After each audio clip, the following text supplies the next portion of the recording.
მოგესალმებით მეგობრებო, ეს არის უკვე 29 დეკემბერი შენდება, იმყოფებით აეროპორტში, კიდევ 2 ცუგა მიემგზავრება გერმანიაში და საახალწლოდ შეხვდებიან ახალ ოჯახში, ეს არის პოინტერის მეტისი, სახელად მული, რომელიც რა თქმა უნდა მიატოვა პატრონმა, ქუჩიდან აღმოჩნდა თავშესაფარში. Ახლობით 2 წელი იცხოვრა ჩვენთან და საბოლოოდ გამომართლა და გაჩუქდა ძალიან კარგ ადამიანად.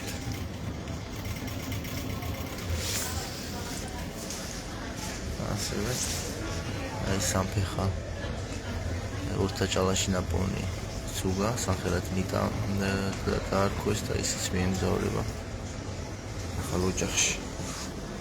ოღონდ ის საბარგოთი არა. პირდაპირ ესე იგი სამგზავრო ზონიდან მგზავრის პატარა არის ტანით. ეს ჩვენი მოხალისე გვეხმარება ხშირად როგორც აღლების წამოყვანაში, ასევე გაჩუქებაში და სხვა საჭიროებებში. მას კიდევ ერთხელ მადლობა.